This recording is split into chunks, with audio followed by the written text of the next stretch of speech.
ते गवळणी पाहते गवळणी तव ते पालते दुधानी मनते नंदाची आपुरी आजी चोरी केली खरी तया बिनही नासे नभे दुसरिया ऐसी मनती नंदाची आपुरी आजी चोरी केली खरी सबे तुकया मेला तेने अगुना नेला मनती नंदाची आपुरी आजी चोरी केली खरी योऽन्त प्रविश्य मम वाचमिमं प्रसुप्ता संजीवयत्यखिल शक्तिधर स्वधामना अन्यांश हस्तचरण श्रवणत्वगादीन् प्राणान्नमो भगवते पुरुषाय तुभ्यम् वंशी विभूषितकरानवनीरदाभात् पीताम्बरा दुर्नबिम्बफला धुरोष्णस पूर्णेन्द्र सुंदर मुखादर बिंदनेत्रा कृष्णात् परं किमपि तत्त्वमहं न जाने गजाननं भूतगणादिसेवितं कपितजम्बुफलचारुभक्षणं उमासुतं शोकविनाशकारकं नमामि विघ्नेश्वरपादपङ्कजम् पांडुरंगा करो प्रथमाना माना पांडुरंगा करो प्रथमाना माना पांडुरंगा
बाबाजी सद्गुरु दास तुका बाबाजी सद्गुरु दास तुका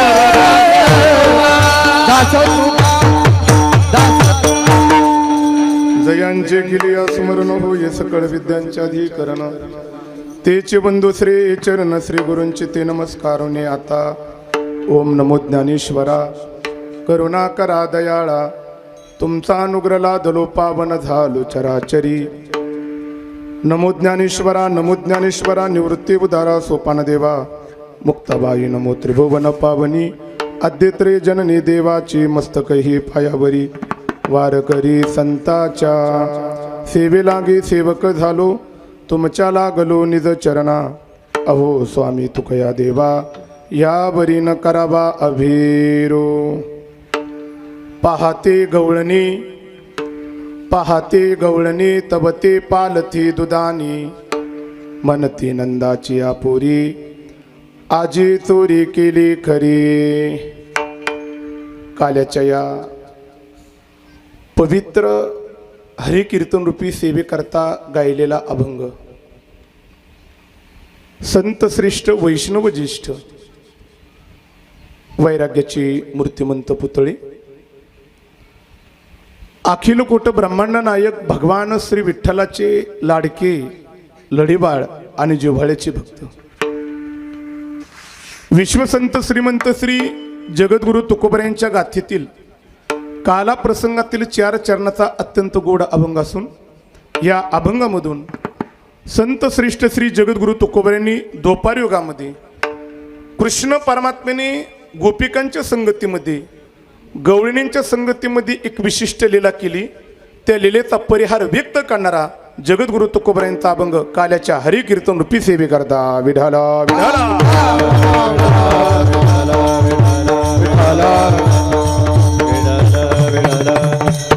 अत्यंत पवित्र आणि पावन अशा महापर्व काळामध्ये पवित्र आणि पावन असणारी आपली भूमी देळगाव रसाळ या ठिकाणी भगवान श्री विठ्ठल रुक्मिणी मंदिराच्या प्रांगणामध्ये गेल्या अनेक वर्षापासून हा चालू असलेला अत्यंत सुंदर देखणा भव्य दिव्य स्वरूपाचा नामसंकीर्तन महोत्सव आणि या नामसंकीर्तन महोत्सवातील या वर्षाची काल्याची संगतीची समारोपाची हरिकीर्तन रूपी सेवा नामसंकीर्तन महोत्सवाचे संयोजक आयोजक कार्यकर्ते अन्नदाते देणगीदार या सर्वांच्या वतीने सेवेचं या ठिकाणी निमंत्रण माझ्यापर्यंत पण सर्वप्रथम अत्यंत हा भव्य दिव्य स्वरूपाचा देखणा परिसरातील बऱ्याचशा नामसंकीर्तन महोत्सवाला लाजवेल तोंडामध्ये बोट घालायला लावेल असा हा भव्य दिव्य स्वरूपाच्या कीर्तन महोत्सवाचं आमच्या ज्या आयोजक संयोजक कार्यकर्ते अन्नदाते देणगीदार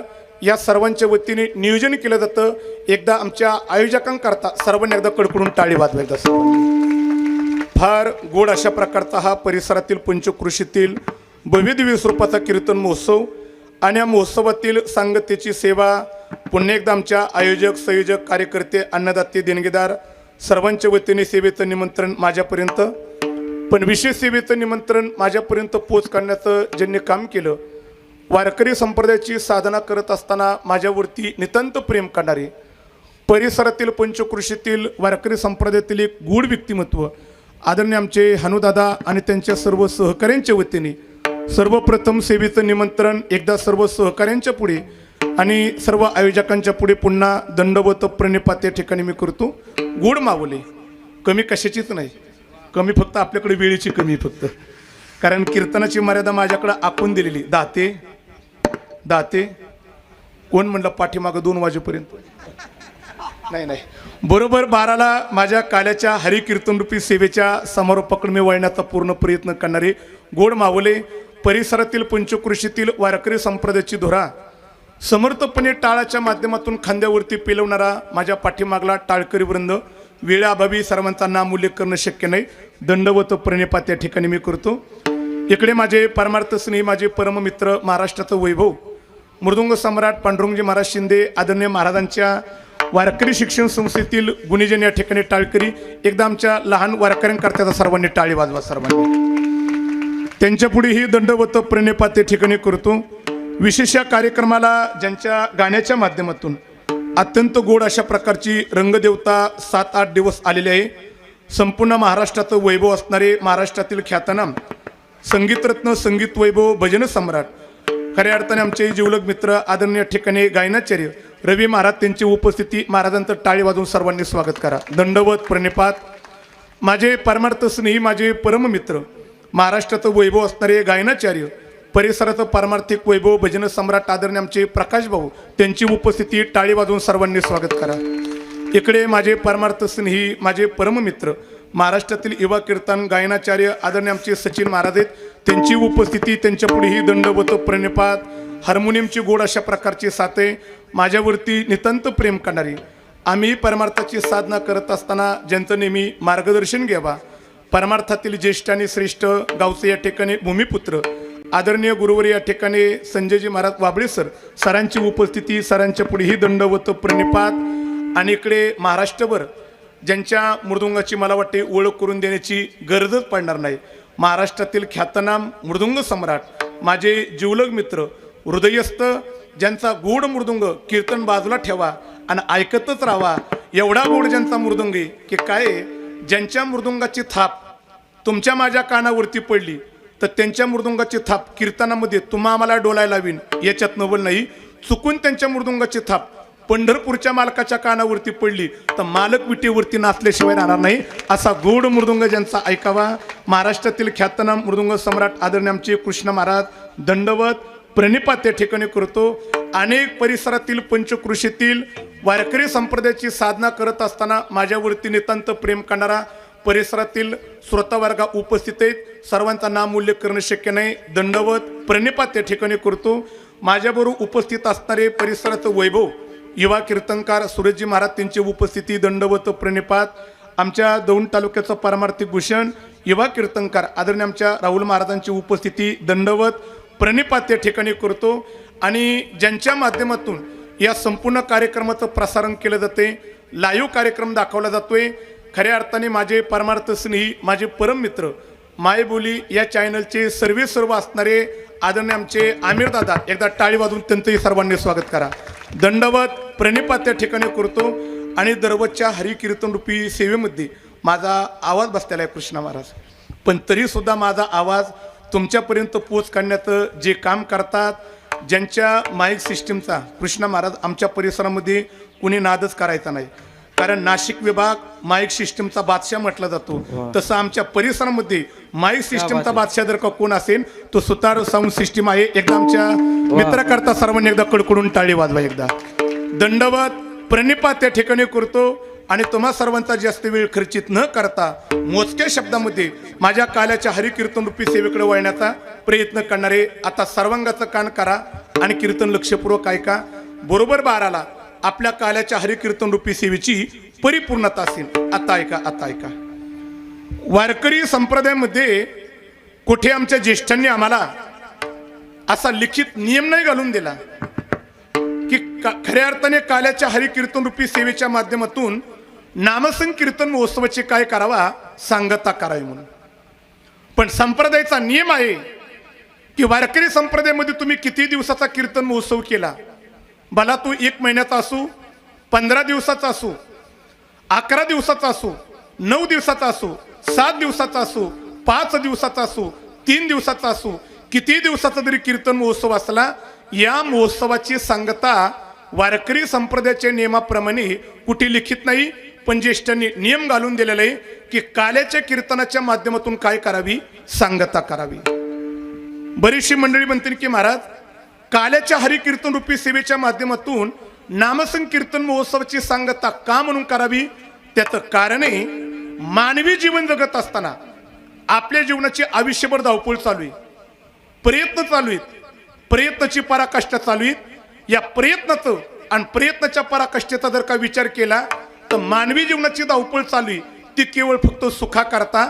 आणि मानवी जीवन सुखमय व्हावा, आणि जीवन परिपूर्णतेला जावा अशी अपेक्षा असेल तर संप्रदायाने आम्हाला दंड घेतला की काल्याचं या ठिकाणी सेवन झालं पाहिजे आणि ज्याला काल्याचं सेवन करता आलं त्याच्या जीवनाची परिपूर्णता येईल. विढाला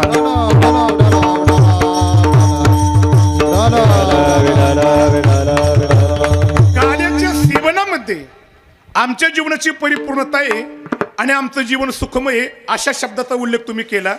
पण महाराज बऱ्याच वर्ष झालं आम्ही काल्याचं सेवन करतोय, कालाही सेवन करतोय बऱ्याच वर्ष महाराज. फक्त आमच्या गावातच नाही पंचकृषीतला आम्ही कोणताच काला सोडित नाही.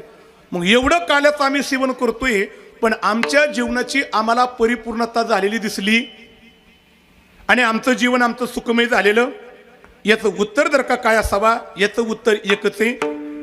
संतांनी तर नियम घालून दिला काल्याच्या सेवनामध्ये जीवनाची परिपूर्णता आहे, पण आम्ही काल्याचं सेवन करतोय पण आमच्या जीवनाची परिपूर्णता होत नाही. मग याचं उत्तर जर का काय असावा तर याचं उत्तर एकच आहे. आपण जो काला सेवन करतोय नक्कीच तो काला चुकीचा असावा, कारण चुकीच्या काल्याच्या सेवनाने जीवनाची परिपूर्णता नाही. येथे काल्याच्या सेवनाने परिपूर्णता आहे, पण परिपूर्णता जर का होत नसेल तर नक्कीच आपण संप्रदायामध्ये चुकीचा काला काय करतोय, सेवन करतोय. आणि जोपर्यंत तुमच्या माझ्या पदरामध्ये योग्य प्रकारचा काला पडत नाही तोपर्यंत तुमच्या माझ्या जीवनाची परिपूर्णता नाही. मग महाराज योग्य काल्याच्या सेवनाची आमच्या जीवनामध्ये आम्हाला गरज आहे, पण योग्य काला आम्हाला मिळवायचा आहे त्याच्याकरता काय करावं लागेल आता बारकाईने ऐका. योग्य काला सेवन करण्याकरता काल्याच्या संदर्भामध्ये आमच्या अध्यात्माच्या तत्व परंपरेने आणि साधू संतांच्या वाङ्मयाने काल्याच्या माध्यमामध्ये एक विशिष्ट गोड प्रकारचं चिंतन केलं आणि या चिंतनाची परिभाषा ज्याला कळाली त्याच्या पदरामध्ये योग्य प्रकारचा काला पडला आणि जीवनाची परिपूर्णता झाली. मग महाराज परिपूर्णतेकरता योग्य काला मिळणं गरजेचं आहे, पण योग्य काला मिळवण्याकरता अध्यात्माच्या तत्व परंपरेने आणि साधू संतांच्या वाङ्मयाने काल्याच्या संदर्भामध्ये काय चिंतन केलं तर ते काय चिंतन केलं सर्वांनी बारकाईने ऐका. नक्कीच हे चिंतन घरी घेऊन गेला तर यथार्थ काला आपल्या पदरामध्ये पडणार आहे. मग काल्याच्या संदर्भामध्ये चिंतन करताना अध्यात्मकारांनी म्हटलं काला मिळवण्याकरता पहिला प्रश्न त्यांनी उपस्थित केला, ज्याला वारकरी संप्रदायामध्ये काला काला काला म्हणावा पण नेमका काला या शब्दाचा अर्थ होतो तरी काय, पहिली शंका उपस्थित केली. दुसरं काल्याच्या संदर्भामध्ये काल्याचे नेमके अध्यात्माच्या तत्व परंपरेमध्ये प्रकार आहे तरी किती, दुसरी शंका व्यक्त केली. तिसरी शंका व्यक्त केली का हा अद्भुत काला आम्हाला नेमकं देतं तरी कोण. चौथी शंका हा काला मिळवण्याचा अधिकारी आहे तरी कोण. पाचवा प्रश्न काला नेमका आम्हाला कोणत्या साधनाने मिळतो. आणि शेवटचा प्रश्न काला नेमका आम्हाला कोणत्या स्थळावरती मिळतो. या 6 प्रकारच्या प्रश्नांची उत्तर ज्याला मिळाली त्याला वारकरी संप्रदायातला अद्भुत काला मिळाला. विढाला विढाला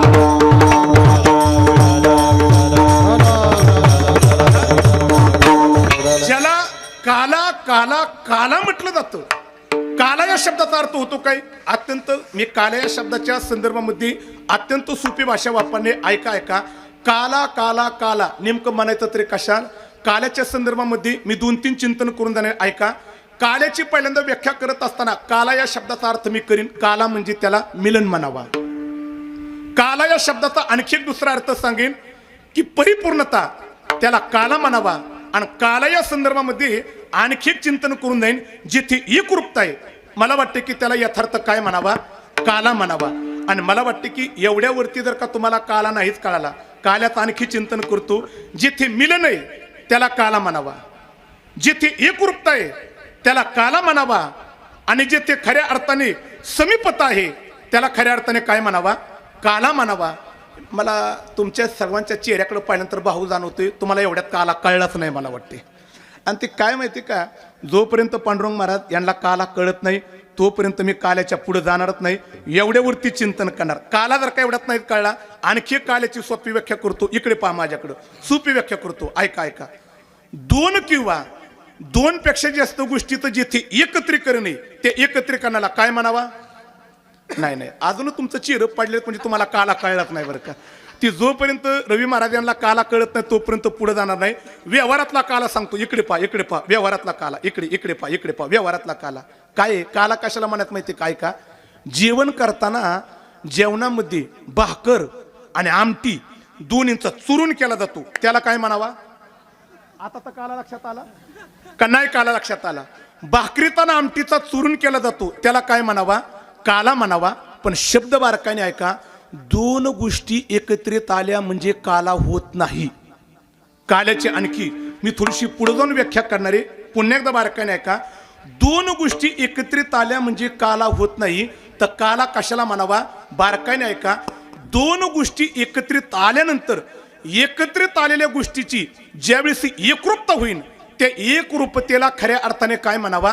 काला म्हणावा. पुन्हा एकदा व्यवहारातून पटवून देतो, इकडे पहा माझ्याकडे, पुन्हा एकदा व्यवहारातून पटवून देतो. भाकर आणि आमटीचा दोन्हीचा तुम्ही काय म्हटला? काला म्हटला. पण परत एकदा ऐका, भाकर आणि आमटी नुसती एकत्रित आले म्हणजे काला होत नाही, तर काला होण्याकरता भाकर आणि आमटी दोन्ही एकत्रित आल्यानंतर दोन्हीची एकरूपता महत्वाची. आणि एकरूपतेमध्ये भाकर भाकर स्वरूपाने न राहता आणि आमटी आमटी स्वरूपाने न राहता ह्या दोन्हीची एकरूपता झाली की त्याला व्यवहारातला काला म्हणावा. तसं ऐका, अध्यात्मातला काला एक जीवनाम तत्व आणि एक परमात्मानाम तत्व, दोन तत्व एकत्रित होऊन उपयोग नाही, तर त्या दोन तत्वाची एकरूपता महत्वाची. त्या एकरूपतेमध्ये जीव जीव स्वरूपाने न राहता आणि परमात्मा परमात्मा स्वरूपाने न राहता दोन्हीची एकरूपता झाली की त्या एकरूपतेच्या आभेदाला तुकोबाराय म्हणतात की काला म्हणावा. तुका म्हणे काला कुठे अभिदा देखिला, कुठे अभिदा देखिला, देखिला कुठे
तुकोबरायांनी काल्याची तीच परिभाषा व्यक्त केली बरं का. तुकोबराय म्हणतात तुका म्हणे काला कोठे आभेद देखिला.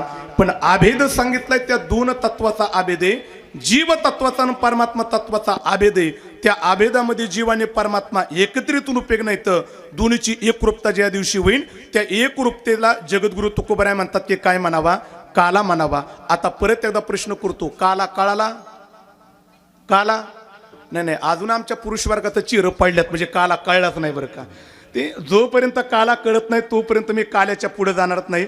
ती एक राहुल महाराज, एक भावार्थ रामायणामध्ये एक सुंदर काला आला, तुम्हाला सहज आठवलं म्हणून काला सांगतो.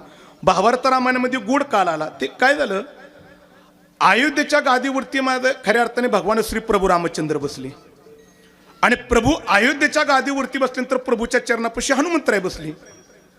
ते हनुमंतराय बसलेले आणि प्रभू गादीवरती बसलेल्यामुळे गादीवरती बसलेल्या प्रभूंनी काय केलं, चरणापाशी बसलेल्या हनुमंतराकडे पाहिलं, पण जरा पाहत असताना थोडं आश्चर्याने पाहिलं आणि आश्चर्याने पाहून हनुमंतराकडे पाहिलं. हनुमंतराला विचारलं, काय विचारलं? तू कोण आहे म्हणून. काय विचारलं? ती हनुमंतराय विचारात पडले, ती देव मला आता काय विचारतोय तू कोण आहे म्हणून. अरे आतापर्यंत वनवासामध्ये असताना माझ्याशिवाय देवाचं पानही हलत नव्हतं. अरे वनवासामध्ये सीतामातेचा शोध घेण्यामध्ये सगळ्याच्या पुढे कोण होतं? मीच होतो.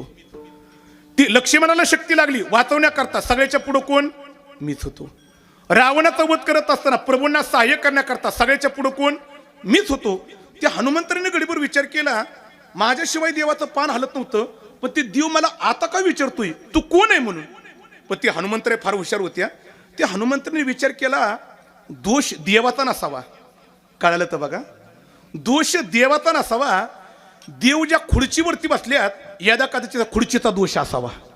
आणि मला वाटतं की बऱ्याच वेळा असंच होतं बरं का, बऱ्याच वेळा असंच होतं.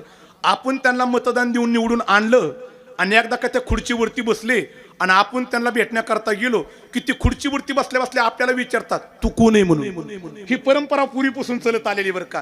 ती हनुमंतांनी विचार केला, दोष देवाचा नाही, दोष खुर्चीचा असावा. पण हनुमंतराय फार हुशार होती. महाभारत रामायणामध्ये त्याचा एक गोड श्लोक आला. हनुमंतराने देवाकडे पाहिलं आणि देवाला विचारलं, देवा मला विचारतोय तू कोण आहे म्हणून, पण देवा तू नेमकं कोणत्या दृष्टिकोनातून विचारतोय. ऐका ऐका, देवा मला तू देह दृष्टिकोनातून विचारतोय का जीव दृष्टिकोनातून विचारतोय का आत्मदृष्टिकोनातून विचारतोय. आणि देवा ऐक, देह दृष्टिकोनातून जर का तुम्हाला विचारत असशील ना तर देहदृष्ट्या तू दासोहम, मी तुझा दास आहे.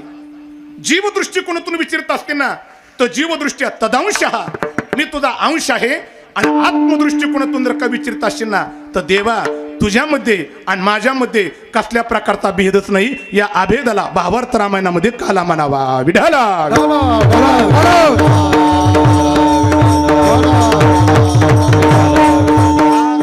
महाभारत रामायणातला काला तुमच्या लक्षात आला असं म्हणायला हरकत नाही. अजूनच चिरच पडलेले आहेत ते काय आहे, जोपर्यंत काला कळत नाही आज तोपर्यंत मी पुढे जाणार नाही. तुकोबाराने सांगितलेला अभेदाचा काला तुमच्या लक्षात आला नाही. भावार्थ रामायणातला हनुमंतराने सांगितलेला काला तुमच्या लक्षात आला नाही. ते एक कृष्ण महाराज ज्ञानोबराने हरिपाठामध्ये काला सांगितला. आता एवढा काला नक्कीच तुम्हाला कळला पाहिजे, पण तो काला कशात सांगितला? हरिपाठामध्ये सांगितला. हरिपाठ पाठ आहे ना, पाठीमाग हरिपाठ नाही, नका नका पाठ, फुकटच्या माना तरी हलवा कमीत कमी. वा वा, पाठ पाठ. आता ऐका, त्या हरिपाठामध्ये ज्ञानोबरांनी एक गोड काला सांगितला. वेळ माझ्याकडे नाही. एक गोड प्रमाण ज्ञानोबरांनी काल्या करता. माऊली म्हणतात एक हरी आत्मा जीव शिव. वा, सगळ्यांचं पाठ आहे ना? नाही, खालच्या जाऊन दे, पण स्टेजवरती हा सगळ्यांचं वा वा पाठ आहे. कोणतं प्रमाणे? एक हरी आत्मा जीव शिव. ऐका ऐका, एवढ्या शब्दामध्ये ज्ञानोबरांनी काला सांगितला, आळंदीत काला सांगितला. माऊली म्हणतात की हा काला आहे. कोणता काला आहे? एक हरी आत्मा जीव शिव सम, हा काला आहे. पण माऊली जरा आम्हाला हा काला पटवून द्या, साधकांनी प्रश्न केला. आणि मग ज्ञानोबराय म्हणतात की या पदाचा जर का काला जाणून घ्यायचा असेल तर माऊली म्हणतात की या पदातला शेवटचा शब्द आहे. या पदातला शेवटचा शब्द आहे कोणता येऊ? नाही, या पदातला शेवटचा शब्द नाही, या पदातला शेवटचा शब्द एक हरी आत्मा जीव शिव सम. नाही, ती सगळं माझं पाठ आहे पुढला. मला ते शेवटचा शब्द पाहिजे मला याच्यातला. वा वा, कोणता शब्द आहे? सम नावाचा शब्द आहे. ऐका ऐका, काला कसा ज्ञानोबराने सांगितला. ऐका, माऊलींनी या पदातला शेवटचा शब्द टाकला सम नावाचा. सम या शब्दाचा अर्थ जर का काय होतो तर मराठी व्याकरणातून जर का विचार केला तर सम या शब्दाचा अर्थ होतो समान. काय होतोय? समान आहे. माऊली म्हणतात की समान आहे. माऊली म्हणतात समान आहे. मग साधकांनी प्रश्न केला ज्ञानोबराय, समान आहे समान आहे, पण काय समान आहे? ज्ञानोबराय म्हणतात की त्याच्याकरता सम नावाच्या शब्दाच्या पाठीमागे दोन शब्द आहेत. कोणते तू? कोणते शब्द आहेत? जीव आणि शिव. आता ऐका, ज्ञानोबराय म्हणतात की समान आहे समान आहे समान आहे, पण काय समान आहे? माऊली म्हणतात की जीव नावाचं तत्व आणि शिव नावाचं तत्व ही दोन्ही तत्व कशी आहे तर समान आहे समान आहे. पण साधक मात्र फार हुशार होते. ज्ञानोबराय, ज्या जीवाचं आणि शिवाचं दोन्ही तुम्ही समानत्व सांगताय, पण जीवाचं आणि शिवाचं समानत्व आम्हाला पटत नाही. ज्ञानोबरांनी विचारलं का? त्यातल्या एका साधकाने ज्ञानोबरांना प्रश्न केला, माऊली जीव आणि शिव ही दोन्ही जर का तुम्ही समान म्हणताय, पण समान म्हणता येणार नाही का? कारण या जीवाची आणि शिवाची नाथ महाराजांनी हरिपाठामध्ये व्याख्या करताना दोन्हीमध्ये भेद सांगितलाय. पण हरिपाठामध्ये व्याख्या करत असताना जीव कशाला म्हणावा आणि शिव कशाला म्हणावा? नाथ महाराज म्हणतात की कल्पना अविद्या तेने झाला आणि माया उपाधी शिवजानीची. नाथ महाराज म्हणतात की कल्पना अविद्या नावाची उपाधी लागली की त्याला जीव म्हणावा आणि माया नावाची उपाधी लागली की त्याला शिव म्हणावा. मग जीव आणि शिवामध्ये एवढा मोठा भेद असताना ज्ञानोबराय तुम्ही म्हणते की जीव आणि शिव कसे तर समान आहेत, आम्हाला पटत नाही. ज्ञानोबराय म्हणले फार हुशार आहेत. जीवाचं आणि शिवाचं उपाधीच्या दृष्टिकोनातून मी अभेद सांगितलं नाही, मला अभेद जो सांगायचा आहे मला तो आत्मदृष्टिकोनातून सांगायचा आहे. पण माऊली म्हणतात की जीव आणि शिव या दोन शब्दाच्या पाठीमागे एक शब्द आहे. कोणता? आत्मा नावाचा. माऊली म्हणतात की आत्मदृष्टिकोनातून विचार केला तर जीव आणि शिव हे दोन्ही कसे आहेत तर समान आहेत. मग माऊली असे आत्मे नेमके आहेत तरी किती. माऊली म्हणतात की असा आत्मा अध्यात्मकाराच्या तत्व परंपरेचं चिंतन केलं तर आत्मा एकच आहे म्हणून पहिला शब्द टाकला एक नावाचा. मग माऊली हा आत्मा आत्मा आत्मा नेमकं म्हणायचं तरी कुणाला तर माऊलीने त्याच्याकरता शब्द दिला हरी नावाचा शब्द. हरीलाच आत्मा म्हणावा आणि असा आत्मा एकच आहे आणि तो आत्मा जीवरूपाने आणि शिवरूपाने नटलेला आहे. म्हणून अशा आत्मदृष्टिकोनातून विचार केला तर जीवामध्ये आणि शिवामध्ये कसल्या प्रकारचा भेद नाही असा आभेद आहे. या आभेदाला ज्ञानोबरांनी हरिपाठामध्ये काला म्हटलं. विढाला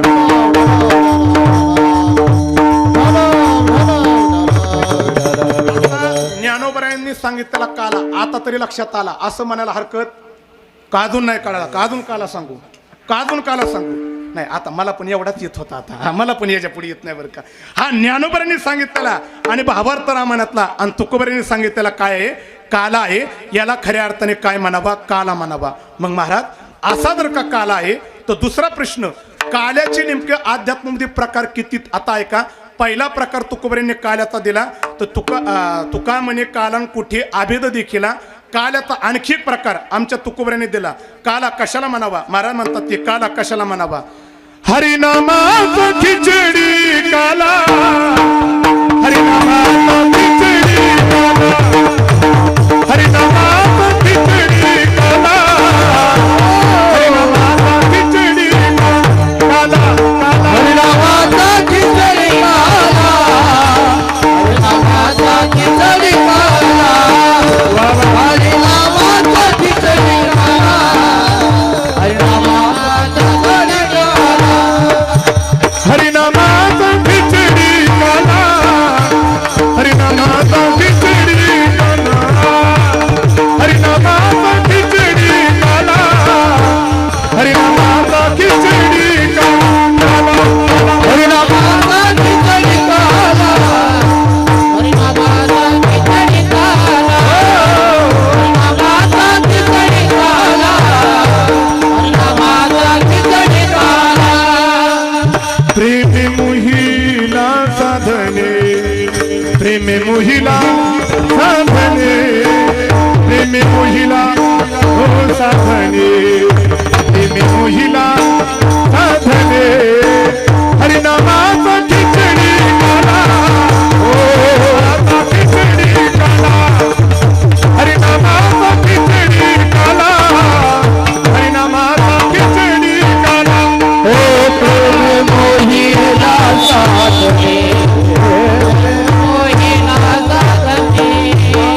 मोहिला साधने मोहिला साधने मोहिला साधने हरिनामाचा खिचडी काला हरिनामाचा खिचडी काला खिचडी काला हरिनामाचा खिचडी काला हरिनामाचा खिचडी काला काला काला. जगद्गुरु तुकोबरांनी गाथेमध्ये काल्याचा दुसरा प्रकार दिला. पहिला आभेदाचा काला सांगितला. दुसरा काला सांगितला. महाराज म्हणतात हरिनामाचा खिचडी काला. पण बारकाईने नाही का हरिनामाचा खिचडी काला कोणालाही मिळत नाही. हरिनामाचा खिचडी काला मिळवण्याकरता यातल्या दोन मार्मिकता आहेत. ऐका हरिनामाचा खिचडी काला मिळवण्याकरता पहिल्यांदा परमार्थ करत असताना हरी कळला पाहिजे आणि 2 नंबर हरीचं नाम कळलं पाहिजे. ऐका ऐका खिचडी काला कशाचा करायचा. महाराज म्हणतात की पहिल्यांदा हरीचा आणि 2 म्हणजे हरीच्या नामाचा. या दोन्हीचा खिचडी काल आहे. पण याच्याकरता परमार्थ करत असताना पहिल्यांदा आपल्याला हरी कळायला पाहिजे आणि 2 नंबर हरीचं नाम कळलं पाहिजे. याच्यातली खोचकता सांगताना असा अध्यात्मकार म्हणतात नुसता परमार्थ करतोय फक्त हरी कळाला पण हरीचं नाम नाही कळालं त्याला हरिनामाचा खिचडी काला मिळू शकत नाही. दुसऱ्या अंगाने विचार केला फक्त हरीचं नाम कळालं पण हरी नाही कळाला त्याला हरिनामाचा खिचडी काला मिळू शकत नाही. आणि ज्याला हरी कळला नाही आणि हरीचं नाम पण कळलं नाही त्याला हरिनामाचा खिचडी काला मिळू शकत नाही. हरिनामाचा खिचडी काला मिळवून घेण्याकरता महाराज म्हणतात की परमार्थ करत असताना पहिल्यांदा हरी कळला पाहिजे आणि हरीचं नाम कळलं पाहिजे. ज्यावेळेस हरी आणि हरीचं नाम कळेल त्यावेळेस दोन्हीचा खऱ्या अर्थाने खिचडी काला मिळतोय. याला काल्याचा जगद्गुरु तुकोबऱ्यांनी केलेला दुसरा प्रकार सांगितला. वेळ कमी आपल्याकडं. काल्याचा आणखी एक प्रकार जगद्गुरु तुकोबऱ्यांनी गाथेमध्ये दिला. काला कशाला म्हणावा? काल्याचा आणखी एक प्रकार तुकोबराय म्हणतात, उपजून या पुढं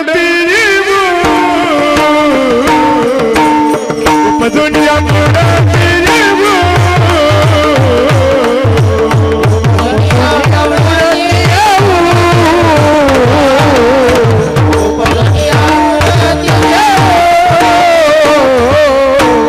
दुनिया बुडती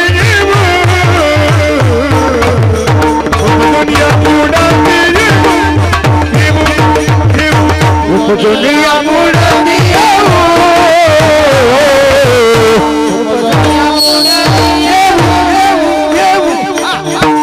काला खाबूत ही भाता काला खाबूत ही भाता ही काला खाबूत ही भाता काला खाबूत ही भाता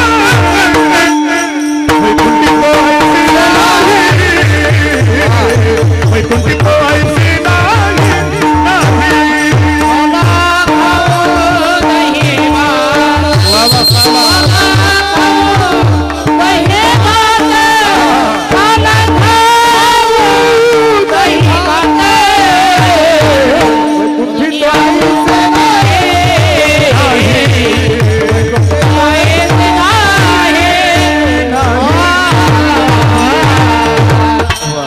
काल्याचा तिसरा प्रकार जगद्गुरु तुकोबऱ्यांनी गाथेमध्ये दिला. हा फार सोपा काल आहे.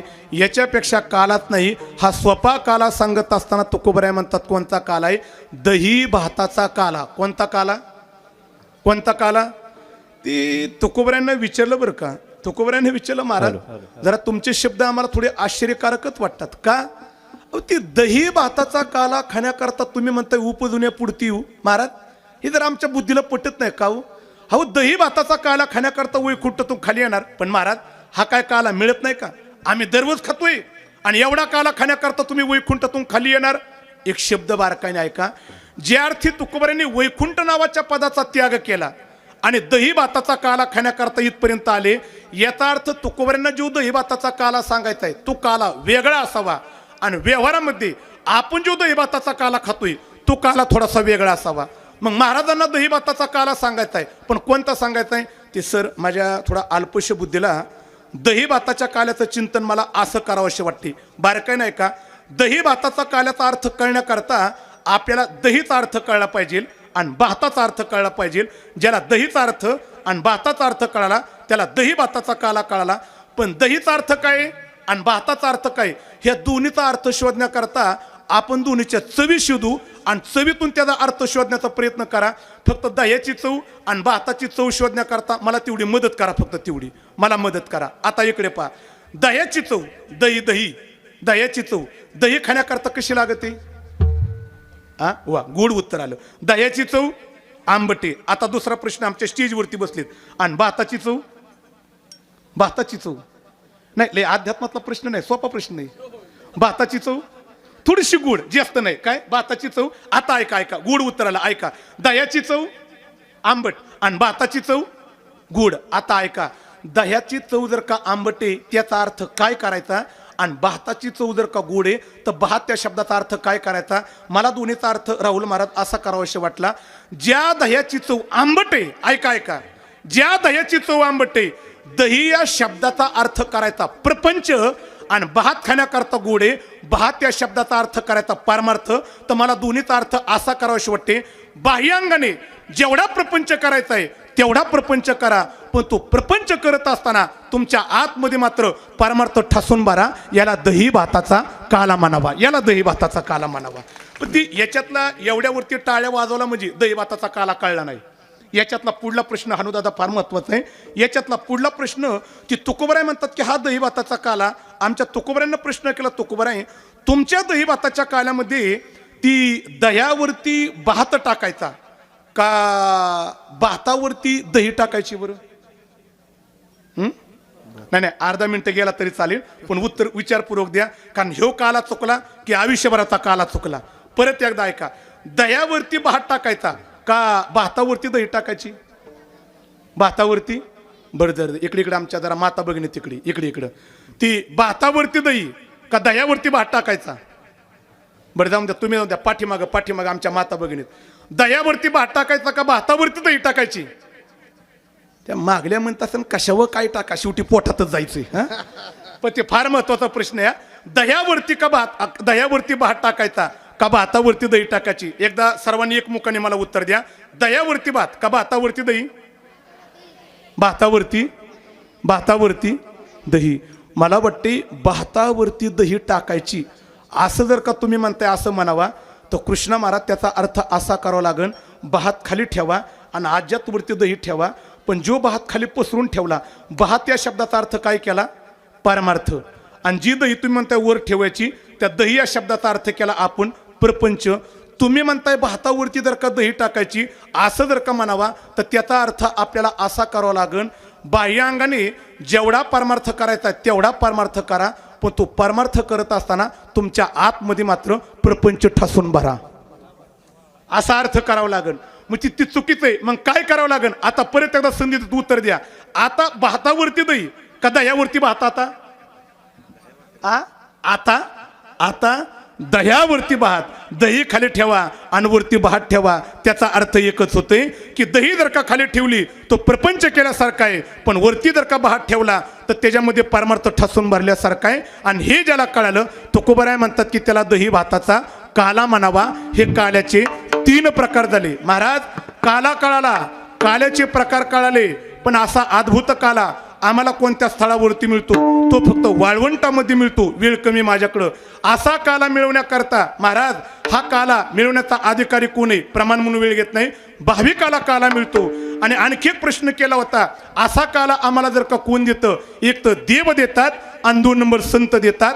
वेळ कमी असल्यामुळे शेवटचा प्रश्न, असा काला मिळवण्याचं साधन नेमकं आहे तरी काय? त्या साधनाची परिभाषा तुकोबराय व्यक्त करत असताना महाराज म्हणतात, ही चरित्राती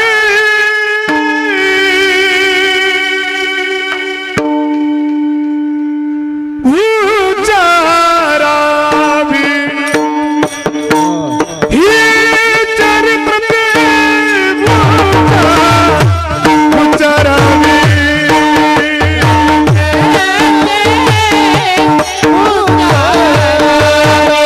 बाबा चरित्र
ते चरित्र उच्चारावं असं उच्चारावं बरं का?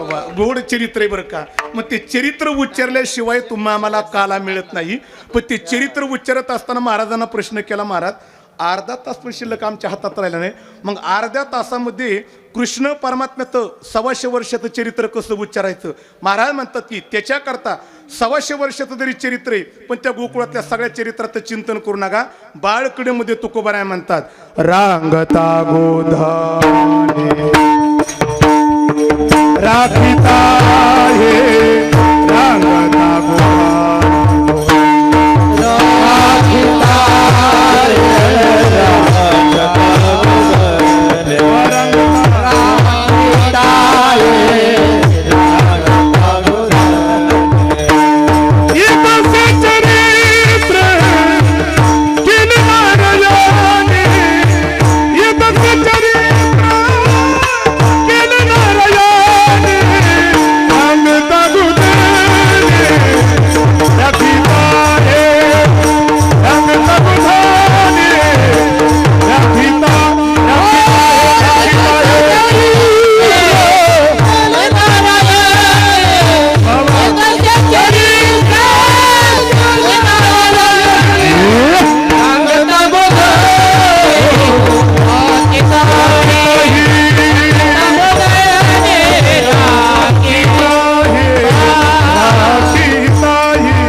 पवित्रांनी प्रमाण दिलं. महाराज म्हणतात काल्याच्या कीर्तनामध्ये देवाच्या चरित्राच्या उच्चाराची गरज आहे, पण देवाचं सगळं चरित्र काल्याच्या कीर्तनामध्ये सांगू नका. दोन चरित्र काल्याच्या कीर्तनामध्ये सांगा. एक तर रांगता गोधने राखिताही, एक तर रांगत असताना अथवा गायी चारत असताना जी दोन चरित्र केल्यात, त्या दोन चरित्रातून एक जरी चरित्र आलं तरी काल्याच्या कीर्तनाची परिपूर्णता. पण अध्यात्मची तत्व परंपरा आम्हाला म्हणती त्या दोन चरित्रापर्यंत जाण्याकरता देवाच्या चरित्राची थोडीशी पार्श्वभूमी पहा. मग पार्श्वभूमी काय तर भागवतकार वर्णन करताना म्हणतात देवाचं खरं चरित्र जर का प्रारंभ कुठं झालं तर देव कारागृहात वसुदेव देवकीच्या पुढे प्रगट झाली. परत एकदा शब्द ऐका, मी देवाच्या अवताराबद्दल प्रगट नावाचा शब्द टाकला. बऱ्याच वेळा आमची मंडळी भगवंताच्या अवताराच्या बाबतीमध्ये जन्म नावाचा शब्द टाकतात बरं का राहुल महाराज. ते बऱ्याच वेळा म्हणतात कृष्ण जन्म, राम जन्म, दत्त जन्म. सर ते असं चिंतन आहे, जन्म नावाचा शब्द देवाच्या बाबतीमध्ये शोभा देत नाही, कारण जन्म तुमचा माझा आहे. अरे देवाला जर का तुमच्या माझ्यासारखा जन्म दिला तर देवाला मृत्यू ठरेन. देवाला मृत्यू ठरला तर देव मायेच्या आधीन जाईन, आणि मायेच्या आधीन गेला तर देव आज्ञेने ठरेन, आणि आज्ञेने ठरला तर देवाला नाश होईन. म्हणून देवाला जन्म नाही. अध्यात्मकार म्हणतात, भागवतकार म्हणतात माझा कृष्ण परमात्मा वसुदेव देवकीच्या पुढे रातच्या 12 वाजता कारागृहामध्ये जन्माला आले नाही तर ते प्रगट झाले. पण ती प्रगट झालेली मूर्ती भागवतकार म्हणतात की 8 वर्षाची मूर्ती, आणि ती 8 वर्षाची मूर्ती वसुदेव देवकी पाहत असताना एवढी मोहित झाले का, कारण ती 8 वर्षाची मूर्ती किती गोड होती. तुकोबराय म्हणतात कारागृहात मीच होतो, मूर्ती किती गोड होती. तुकोबराय म्हणतात राजसा सुकुमार मदनाचा पुतळा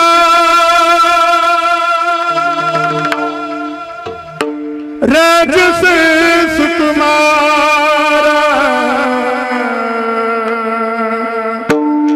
मदनाचा पुतळा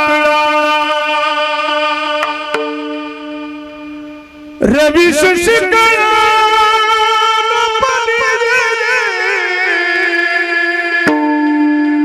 रवी शशिका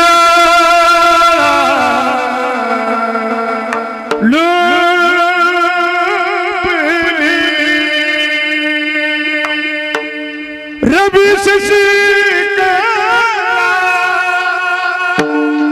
रवी शशिका लोपली.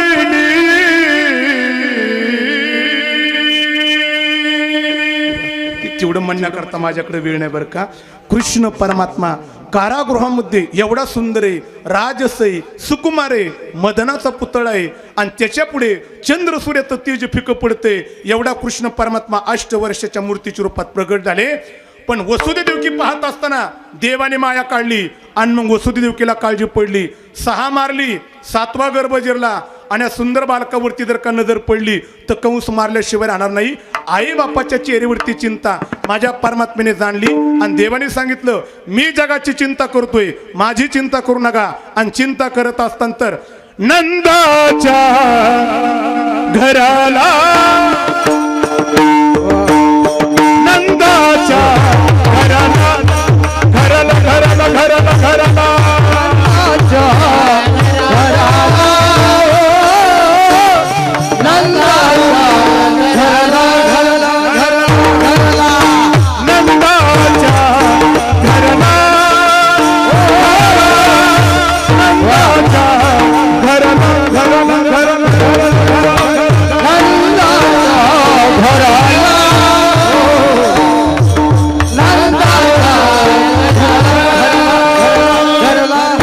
नंदाच्या घराला मदनी गोकुळाला नंदाच्या घराला मदनी गोकुळाला नंदाच्या घराला मदनी गोकुळाला नंदाच्या घराला मदनी गोकुळाला माया बदलती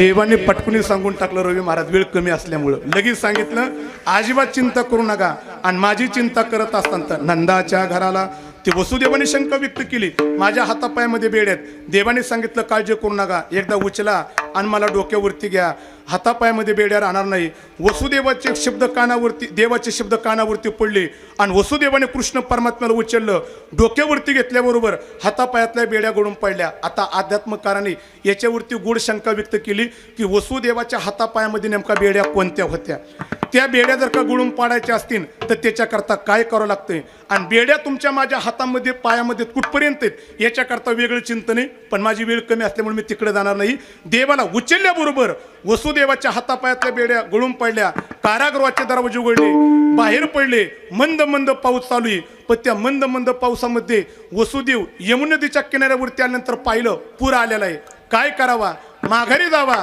तर कंस पुत्रासहित मला मारल्याशिवाय राहणार नाही आणि पुढे जर का जावा तर पाण्यामध्ये वाहून जाण्याची भीती पण वसुदेवाने पिता या नात्याने विचार केला अरे यमुना नदीमध्ये प्रवेश केला मी एकटा वाहून जाईन पण कमीत कमी माझं मूल वाचेन म्हणून हेतूने वसुदेवाने प्रवेश केल्याबरोबर आता पुढलं चिंतन करत नाही यमुना मातेचा पूर हळूहळू वाढतोय तो देवाने विचार केला दर्शनाकरता यमुना माता आतुरे म्हणून देवाने त्या टोपलीतून आपला फक्त पायाचा अंगठा काढला आणि अंगठ्याचं दर्शन दिलं पूर वसरला देवाला तिथे ठेवलं आणि निर्माण झालेली मुलगी उचलली कारागृहात आली त्या कारागृहात आल्यानंतर तिने आकांत केला पहारेकरी जागे झाले कंसाला खबर लागली कंस तिला मारणार तर तिने सांगितलं तुझा लागे वधी उपाजला मजा आधी आणि मग कंसाच्या दरबारामध्ये चिंता पसरली शत्रू बाहेर गेला तरी कसा इथे चिंता पसरली पण ज्या गोकुळामध्ये कृष्ण परमात्मा गेलाय ती जागा चिंता गेली आणि तिथे काय आहे एकीने वसुदेवाच्या खऱ्या अर्थाने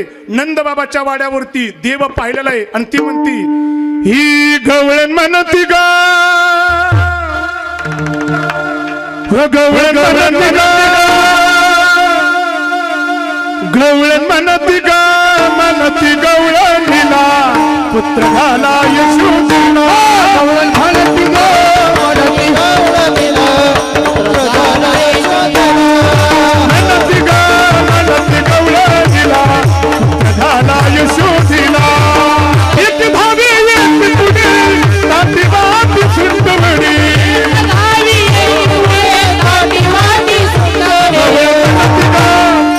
गवळण म्हणती गा म्हणती गा म्हणती गा म्हणती गवळणीला झाला यशोदेला म्हणती गा म्हणती गवळणीला पुत्र झाला यशोदेला म्हणती गा म्हणती गवळणीला पुत्र झाला यशोदेला म्हणती गा म्हणती गवळणीला पुत्र झाला यशोदेला पुत्र झाला यशोदेला पुत्र झाला पुत्र झाला पुत्र झाला पुत्र झाला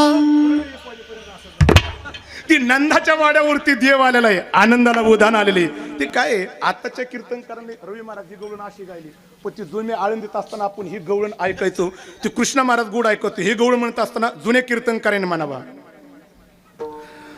गवळण म्हणती गवळणीला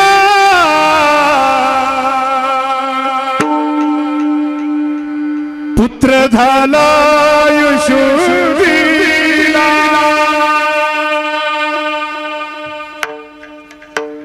एक धागे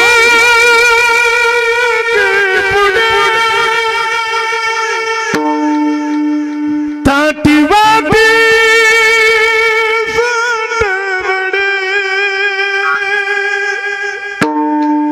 एक धागे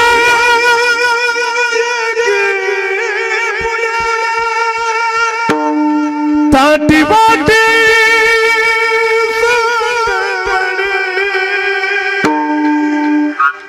गवळण म्हणती गवळणीला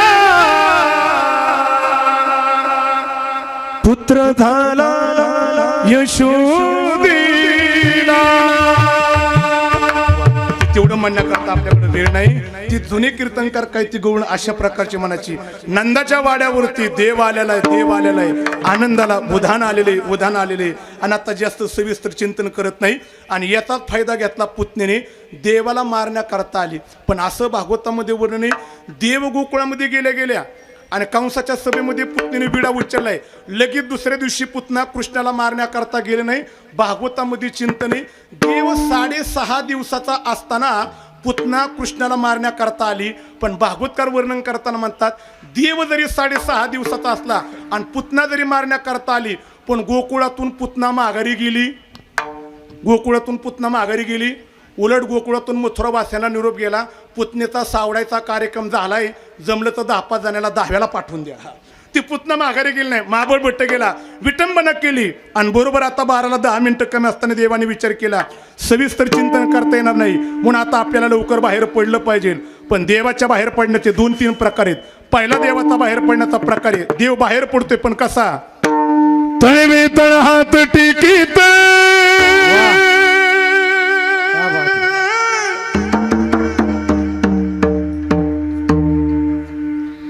डाव्या गुडघ्याने रांगात,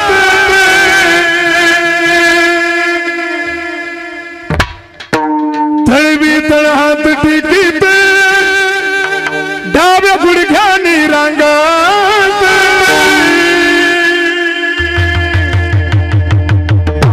ही रंगनी रंगनाथ, रंगनी रंगनाथ, रंगनी रंगनाथ, तुम्ही भेटीला सोये, रंगनी रंगनाथ, तुम्ही भेटीला सोये, रंगनी रंगनाथ, तुम्ही भेटीला सोये, रंगनी रंगनाथ, तुम्ही भेटीला सोये.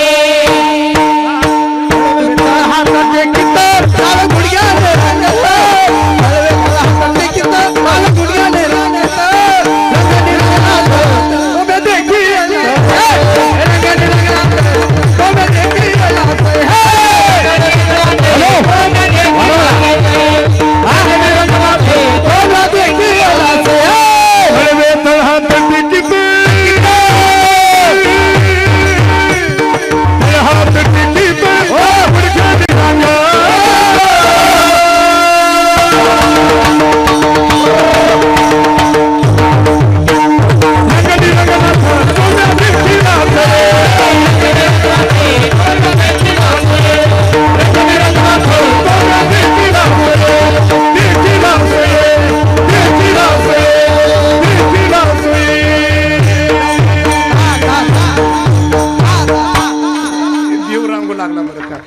देवाचा रांगण्याचा एकच प्रकार नाही. ते जुने कीर्तनकार कृष्ण महाराज, देव रांगू लागला, पण जुने कीर्तनकार म्हणतात देव रांगतोय, पण कसा रांगतोय?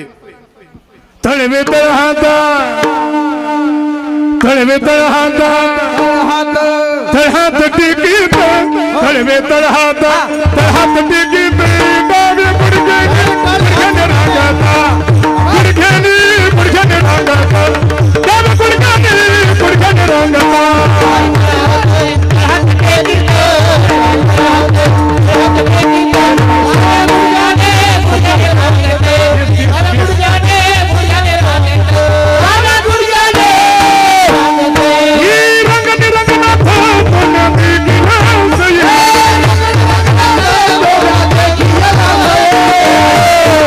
ऐका, देव रांगतोय, पण देवाची रांगण्याचा प्रकार आहे हा. सर्वांनी टाळी टाळी. हा रंगने रंगनाथ, तुम्ही देखीला सोयी,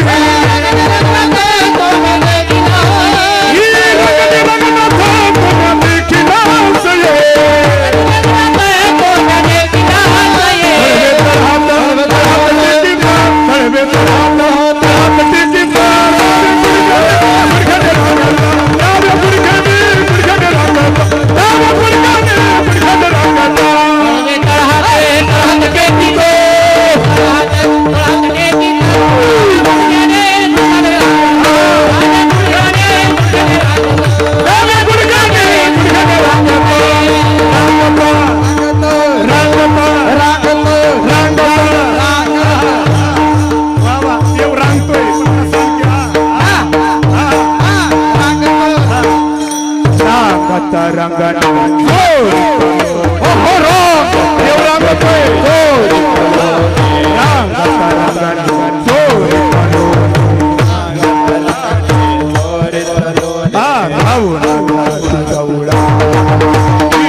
चरण देती गढ़ाने, देती चरण चरणी दे दे गाराने मात चरणे दे दे गारणे यशोदे साधानी यशोदे साधने यशोदे साधानी यशोदे साधने दही दूध भक्षणे तमाम मिळे नवन केले साधने कृष्ण आळवा परतन मागे लावा कृष्ण आळवा परतन मागे लावा कृष्ण आळवा परतन मागे लावा कृष्ण आळवा परतन मागे लावा कृष्ण आळवा आळवा आता प्रकार घ्या. देव रांगू लागले बरं का. 2-3 प्रकाराने देव रांगू लागले आणि रांगत असताना देव आता महालाच्या बरोबर 12 वाजता बाहेर पडले आणि बाहेर पडल्याबरोबर देवाने विचार केला मला पुढचं चरित्र करायचंय. पण ऐका बरं का, एक थोडंसं आमच्या माता भगिनींकरता गोड प्रश्न आहे बरं का. देव रांगतोय पण कसा रांगतोय हो त्याचं गोड चिंतन आलं. देव रांगतोय पण तळवे तळ हात टेकीत आणि डाव्या गुडघ्याने रांगतोय. जरा पुरुषांकरता नाही आमच्या माता भगिनींकरता प्रश्न. देव रांगतोय पण कसा तळवे तळ हात टेकीत आणि डाव्या गुडघ्याने. प्रत्येक आमच्या माता भगिनी लक्षात ठेवायचं, घरामध्ये नवीन पोरग जन्माला आलं आणि आल्यानंतर जर का ती पोरग पहिल्यांदा आपले तळवे तळ हात टेकून डाव्या गुडघ्याने जर का पोरग रांगायला लागलं त्या घरातल्या बाईंनी डोळं झाकून वळखायचं. ज्या अर्थी घरातलं पोरग देवासारखं तळवे तळ हात टेकून डाव्या गुडघ्याने रांगतंय म्हणजे नक्कीच पोरग भविष्यामध्ये निघणार आहे. कोण निघणार आहे?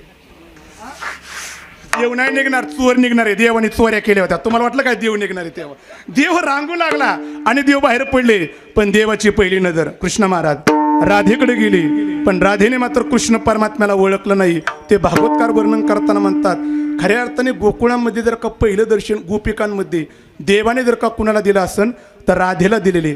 का राधेला दर्शन दिले? कारण असं म्हटलं जातं भागवतकार म्हणतात श्याम बिना राधा अधुरी, राधा बिन श्याम अधुरी. का? कारण कृष्णाशिवाय राधेला किंमत नाही आणि राधेशिवाय कृष्णाला नाही, कृष्णाशिवाय राधेला किंमत नाही. राधेला दर्शन दिलं पण का? कारण राधेची भक्ती काय? भागवतकार म्हणतात सावरी को दिल में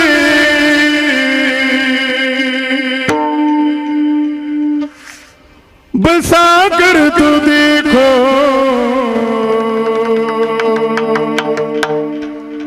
सावरे को दिल में बसा कर तो देखो सावरे को दिल में सावरे को दिल में सावरे को दिल में बसा कर तो देखो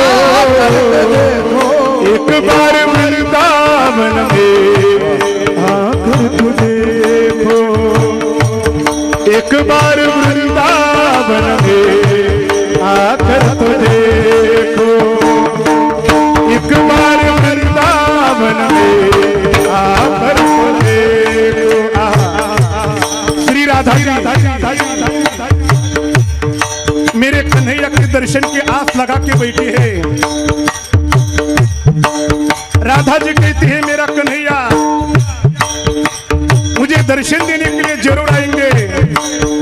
फिर सखी ने राधा जी से पूछा राधा जी ओ कन्हैया तुम्हें दर्शन देने के लिए जरूर आएंगे लेकिन कान्हा ओ गिरधर वो मनमोहन कृष्ण सखा दर्शन देने के लिए जरूर आएंगे लेकिन कहाँ आएंगे?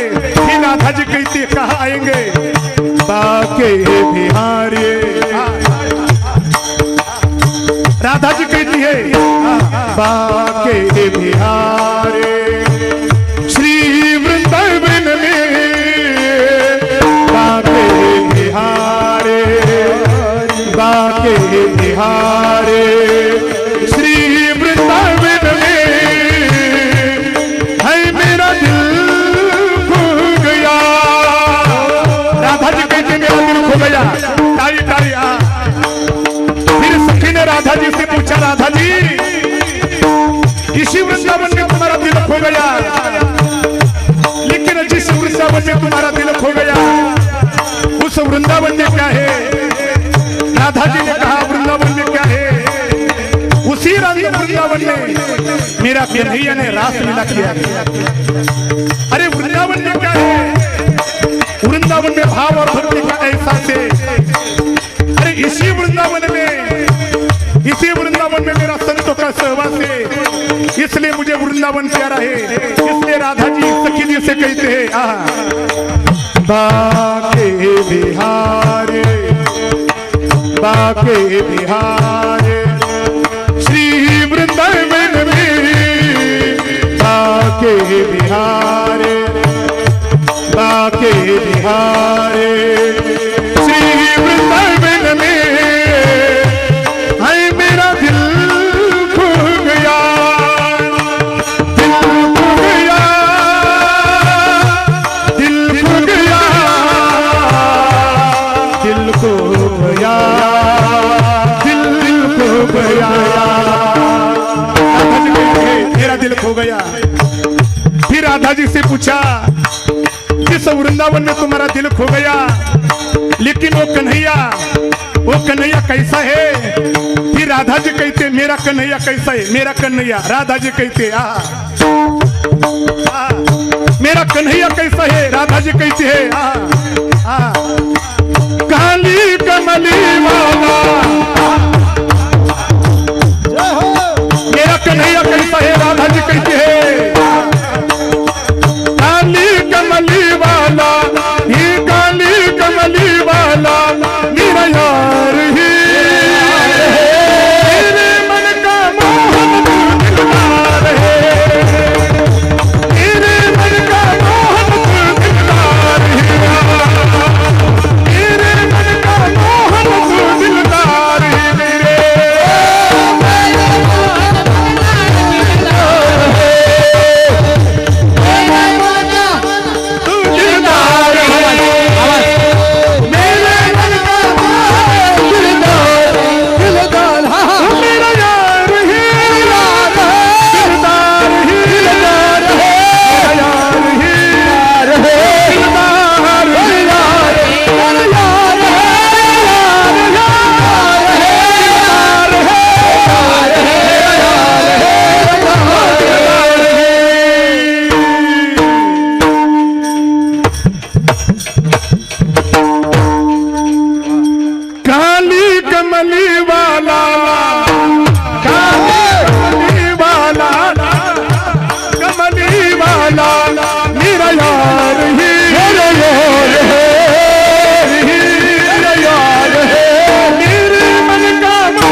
मेरा दिलदार आहे। आणि त्यामुळेच माझ्या कृष्ण परमात्म्याला राधेच्या भजनापुटी पहिल्यांदा दर्शन देण्याकरता राधेकडे यावं लागलं। पण राधेला दर्शन देण्याकरता देव आला, पण राधेने मात्र देवाला ओळखलं नाही ना। आणि मग यशोदेच्या लक्षात आलं जी राधा कृष्ण परमात्म्याच्या भेटीची आस लावून बसलेली, पण राधा मात्र कृष्ण परमात्म्याला ओळखीत नाही। आणि मग यशोदेने राधेला सांगावा अगं राधे, ही राधे राधे, अग राधे राधे, घेई क्षमा सुंदरा, अग राधे घेई क्षमा सुंदरा, घेई क्षमा सुंदरा, घेई क्षमा सुंदरा, राधे राधे घेई क्षमा सुंदरा, नियत धडकरी अपने मंदिरा, नियत धडकरी अपने मंदिरा, राधे राधे घेई क्षमा सुंदरा, राधे राधे घेई क्षमा सुंदरा, घेई क्षमा सुंदरा, घेई क्षमा सुंदरा। संपून गेल्यामुळं यशोदेने पटकन सांगून टाकलं राधेला, राधे कृष्ण परमात्म्याला घे। आणि मग राधेच्या संगतीमध्ये माझ्या कृष्ण परमात्म्याने चरित्र केलं, पण खरं चरित्र माझ्या देवाला करायचे सवंगड्याच्या संगतीत। आणि मग मात्र देवाने बरोबर 12:05 सवंगडी लाईनीत उभा केली। का रे, गोकुळामध्ये दही दूध तोपलेला कमतरता नाही, तुमच्या तब्येती अशा का? कुणी विचारलं? देवाने विचारलं तब्येती अशा का? मग त्या पेंद्या जरा पहिल्यापासूनच चाट्याळ होता.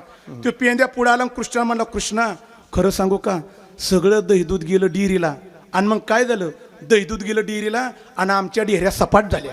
हा देवा, शत्रूच्या घरी दूध जाते. मग देवाने सांगितलं उद्यापासून शत्रूच्या घरी दूध जाऊन द्यायचं नाही. मग देवा काय करायचं? उद्यापासून चोऱ्या करायच्या. काय करायच्या? चोरी हा शब्द देवाच्या मुखातून पहिल्यांदा बाहेर पडला आणि त्या गोपाळांमध्ये उभी फूट पडली. सर उभी फूट पडली. ती उभी फूट पडल्यानंतर चोरी शब्द ऐकून गोपाळांमध्ये उभी फूट पडली आणि 2 गट तयार झाले. कोणते गट? 2 गट. कोणते 2 गट? कोण म्हणलं माझ्या पाठीमागं शिंदे गट आणि उद्धव गट? नाही ते गट नाही. ते 2 गट तयार झाले. बाळकडीमध्ये तुकोबाराने प्रमाण दिलं. 2 गट कोणते? तुकोबाराय म्हणतात, पळाली ती भ्याडा त्याची थी झाला नाडा, पिठा घेतली भांडी बारी, शिंके उठवी तो हारी, हरी हरी हरी हरी.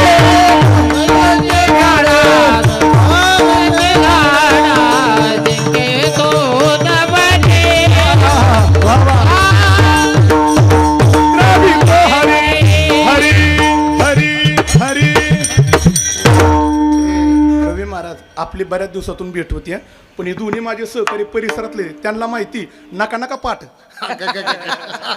नका पाठ नाना नाणे का व्हायना पण गुळून हाणायचं, फक्त लोकांना चांगलं माहिती. ती गोपळांमध्ये फूट पडली आणि 2 गट तयार झाले. एक बेहाडाचा गट आणि धिटाचा गट. ऐका, बेहाड निघून गेले आणि धीट म्हणले देवा चल तुझ्या संगतीत खायला तरी मिळेल, नाही तर मार तरी मिळेल. आणि देवाच्या संगतीमध्ये गोपाळांनी चोऱ्या करण्याकरता सुरुवात केली. पण चोरी करण्याकरता निघाल्यानंतर देवाने सांगितलं माझ्या चोरीचा नियम आहे. चोऱ्या तर सगळीच करतात, पण माझ्या चोरीचा नियम वेगळा आहे. चोरी करताना चोरी करायची, पण चोरी करताना चोरी कशी करायची आणि चोरी करता काय करायचं. तेव्हा देव गोपाळांना सांगतात, हळूहळू चाला, हळूहळू चाला, हळू चाला, हळूहळू चाला, हळूहळू चाला, हळूहळू चाला, हळू चाला, हळू चाला, हळूहळू, हळूहळू,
भरपूर दिन पण 2 नियम सांभाळा बरं का.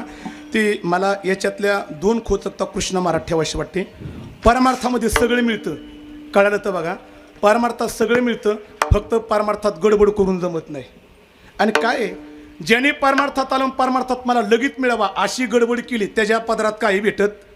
ती परमार्थाचा नियम आहे, सगळं काय मिळतं, पण पहिला नियम सांभाळायचा, हळूहळू परमार्थात चालत राहायचं, थांबायचं नाही. बऱ्याच वेळ वाटतं आपल्याला परमार्थात ती मिळत नाही, पण एक लक्षात ठेवा, तुम्ही चालण्याची वृत्ती सोडू नका. तुम्ही हळूहळू चालत राहा.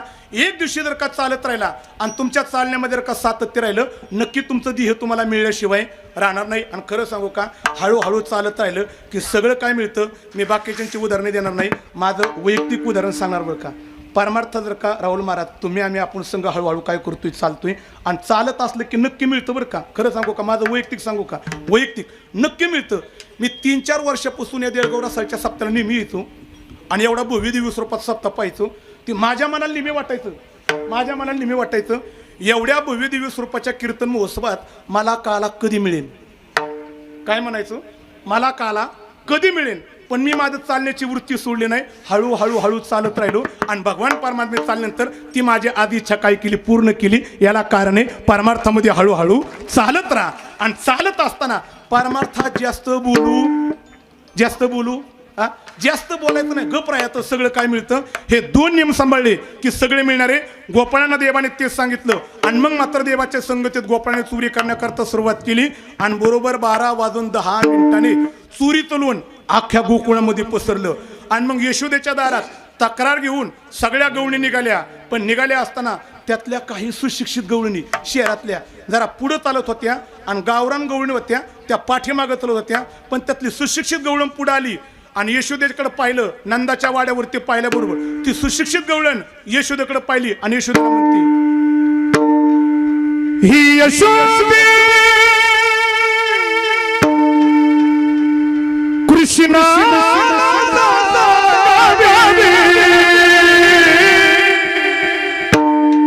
ही यशोदे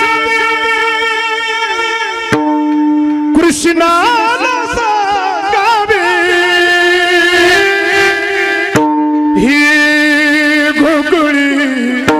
राहावी का जावी गोकुळी राहावी का जावी हरी गोकुळी राहावी का जावी राहावी का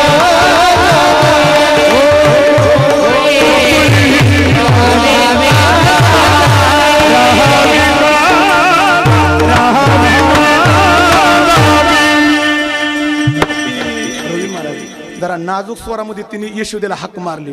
पण ती यशोदा खालच्या स्वरात ऐकणारी बाईच नव्हती. ती त्यातली एक गळ म्हणली, अगं एवढ्या नाजूक स्वरात ऐकून यशोदा घराच्या बाहेर येणार नाही, तिला जरा गावरानच हाक मारावं लागन. आणि मग मात्र तिने बाजूला केली आणि दुसरी गावरान गवळण पुढे आली. आणि मग यशोदेला म्हणती, पण यशोदेला काय म्हणती, यशोदे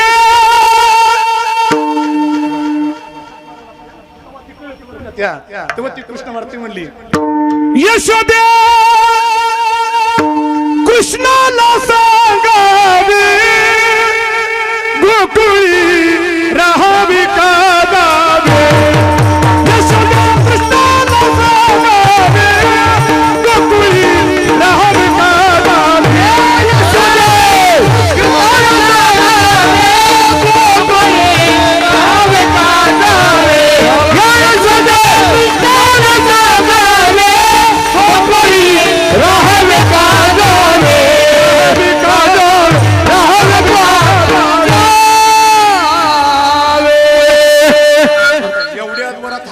यशोदा नंदाच्या वाड्यात थांबलीत नाही, बाहेर आली. आणि बाहेर आलो यशोदेने पाहिलं नंदाच्या वाड्यावर तेवढ्या गवळणी जमा झाल्यात. यशोदेने विचारलं, एवढ्या जोरदारात वरडा नेमकं काय झालं? त्यातली एक म्हणली, काय झालं अगं, तुझ्या लेकराने काय केलं ती बघ. यशोदा म्हणली, सर्वांनी गोंधळ करू नका, एकीने सांगा काय झालंय. मग त्यातली एक गवळण पुढे आली आणि यशोदेकडे कृष्णाची तक्रार सांगत. त्यातली एक गवळण म्हणते की, आवरी आवरी आपुला कान्हा नासियले आमुच्या सुना. एक म्हणली, तुला लाज वाटते का, काहीतरी बोलती. एक म्हणली, मला माहिती यशोदा तशी ऐकणारच नाही, सर बाजूला, माझ्या घरी काय केलं ते ऐक. काय केलं, माझ्या घरी काय केलं. तेव्हा ती गवळणी यशोदाला म्हणते की, रात्री आला चक्र पाणी खाऊनी दही दूध तुपालोनी. ती पटकुनी तिने सांगून टाकलं, काय केलं, माझ्या घरी आला आणि दही दूध तुपलोनी खाल्लं. तिथं ऐकल्याबरोबर यशोदा गालात हसली. अगं एक म्हणले, अगं मी तुला बिंबीच्या देठापासून सांगते तुझ्या कृष्णाने काय केले आणि तू गालात हसती. यशोदा म्हणली, तू हसण्याजोगच बोलती, काय झालं. अगं तुझ्या घरी आला आणि दही दूध तुपलीने खाल्लं. अगं तुझ्या घरी दही दूध तुपलीने खाल्लं, माझ्या घरी काय कमी का तवा. अगं परवा दिवशीत माझ्या घरी दुधाच्या हौदामध्ये वासरू बुडून मेलो. तुझ्या घरी दही दूध तुपली येऊ शकत नाही. मग एक म्हणली, सर तुझ्या घरी नाही आला तर माझ्या घरी काय केलं. मग काय केलं, पतीची दाढी माझी वे दोही काठ मारो. एक म्हणले, काय केलं, आम्ही नवरा बायको झोपले असताना झोपेमध्ये आला, त्यांच्या दाढीची आणि माझ्या विणीची काय केली, गाठ मारली. एक म्हणले, अगं तुझं तर ती केलं, पण माझ्या घरी त्या दिवशी आला, मला गालात काहीतरी सांगायचे कानात, म्हणून मी खाली वाकली आणि त्याने काय केलं, मुखासी मुखा चुंबन घेता गळ्यामध्ये हात घाली. आणि सगळ्यात ऐकलं यशोदेच्या डोळ्यातून पाणी आलं. यशोदा म्हणली, अगं लाजा लाजा जरा शिक. माझा कृष्ण असले हलकट कामं करा काय असा आहे का तवा? माझा कृष्ण तसाच नाही. मग एक म्हणले 12:15 वाजून गेल्या, मग तुझा कृष्ण नेमका आहे तरी कसा? तेव्हा यशोदा म्हणती एका शब्दात सांगते, माझं लेकरू तसं. आणि खरं सांगू का, एखाद्या बाईचं आणि एखाद्या आपल्या बघा आपलं लेकरू कसं असून द्या, ती कधी बापालाही आपलं लेकरू कधी वाईट वाटत नाही आणि आईला सुद्धा लेकरू कधी वाईट वाटत. खरं सांगा, कधी वाईट वाटतं का? बापाला तरी आपलं लेकरू वाईट वाटतं का?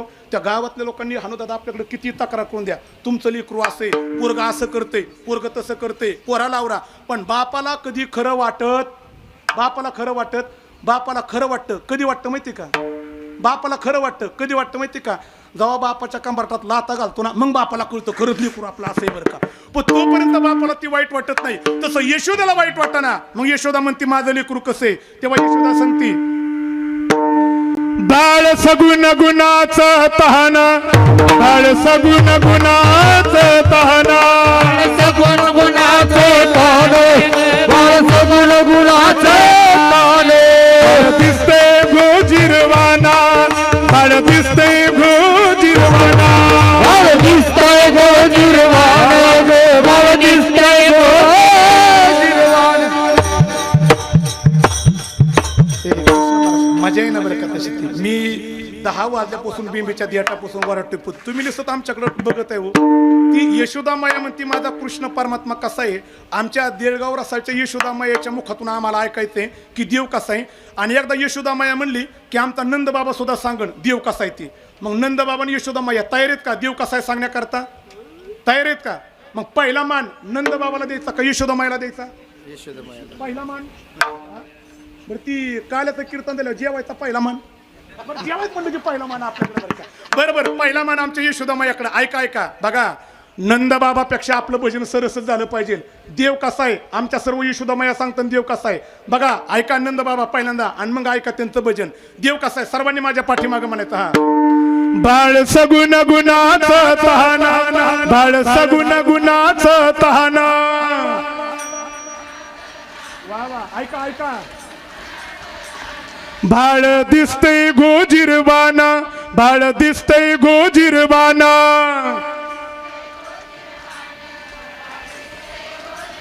वा वा ऐका ऐका आमच्या नंदबाबाचा आवाज ऐका जरा. आता बघा नंदबाबा. हा नंदबाबा यशोदा मायापेक्षा भजन सरळ झालं पाहिजे. हा बाळ सगुण गुणाचं तहान, बाळ सगुण गुणाचं तहान. आवाज नाही आवाज नाही.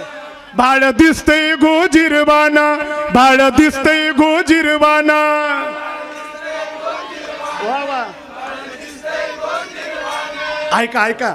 बाळ सगुण गुणाचं तहान, बाळ सगुण गुणाचं तहान. वा वा बघा ऐका. बाळ दिसतंय गोजिरवाना, बाळ दिसतंय गोजिरवाना. वा वा वा वा वा. खरं सांगू का आमच्या देळगाव रसाळच्या नंदबाबापेक्षा यशोदा मायाचा आवाज जास्त चांगला आहे बरं का. आणि खरं सांगू का आमच्या यशोदा मायाचा आवाज कधी खराब होत कधीच खराब होत नाही. तुम्ही म्हणता त्यांचा आवाज खराब का होत नाही का? कारण त्या कधी बिड्या उडीत नाहीत, कधी तंबाखू खात नाहीत. गोड भजन केलं. आता सर्वांनी एकजुटीने देव कसा आहे. बाळ सगुण गुणाचं तहान, बाळ सगुण गुणाचं तहान. सगुण गुणाचे ताने, बाळ सगुण गुण. बाळ दिसतंय गोजिरवाना, बाळ दिसतंय गोजिरवाना. भाना काय सांगता गाराने का गोकुळच्या धारे, काय सांगता गाराने का गोकुळच्या धारे. सांगता घराने गोकुळच्या नारे, काय सांगता घराने गोकुळच्या गोकुळच्या धारे, गोकुळच्या धारे.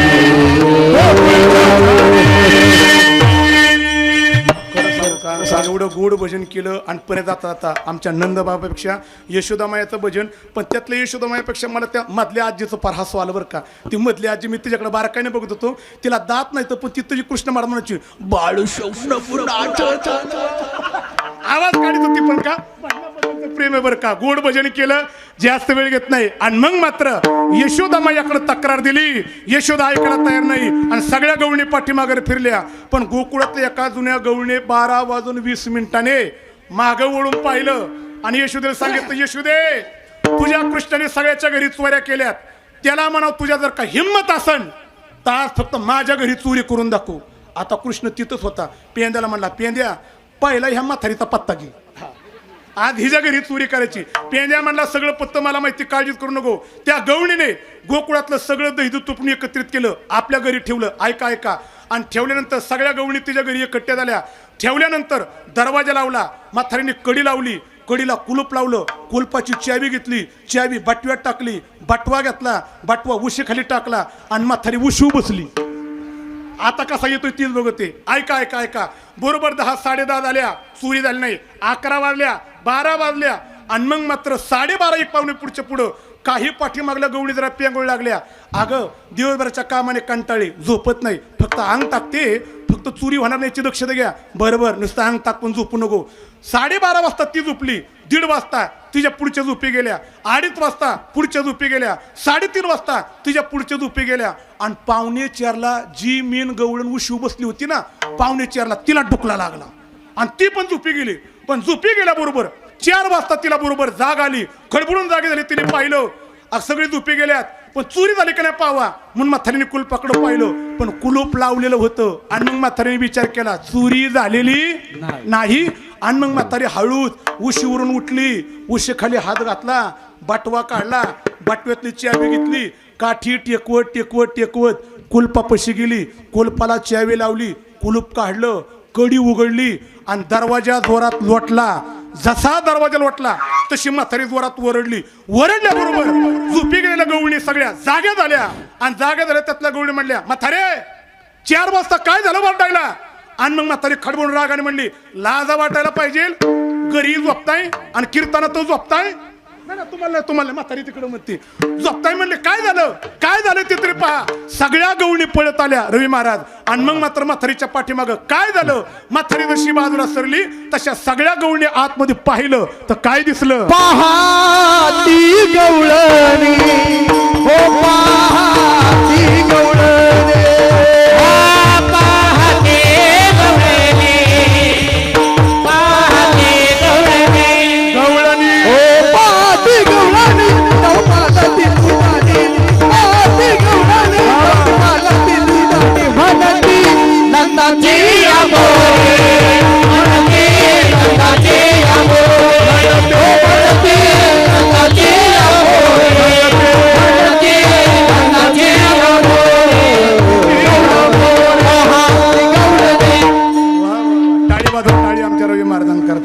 सगळ्या गवळणी आतमध्ये पाहिलं तर काय दिसलं.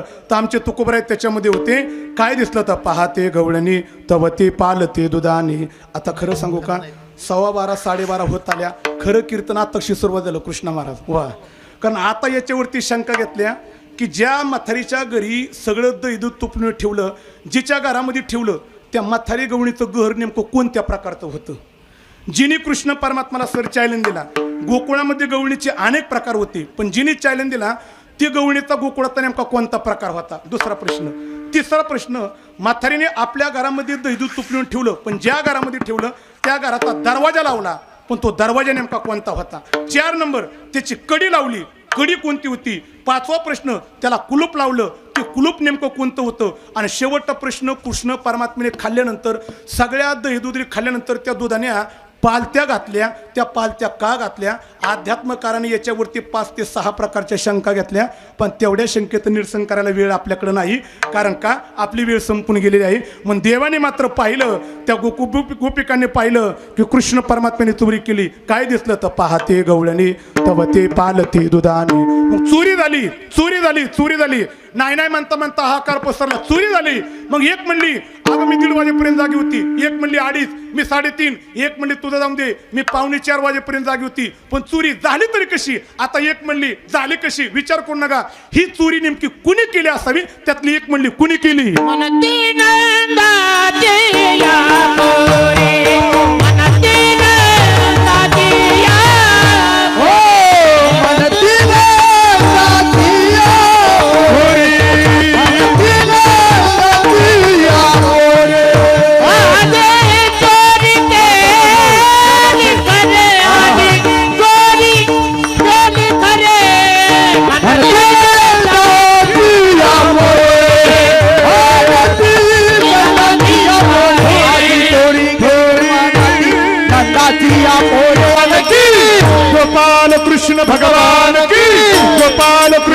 भगवान की ज्ञानेश्वर माऊली ज्ञानराज माऊली माऊली ज्ञानेश्वर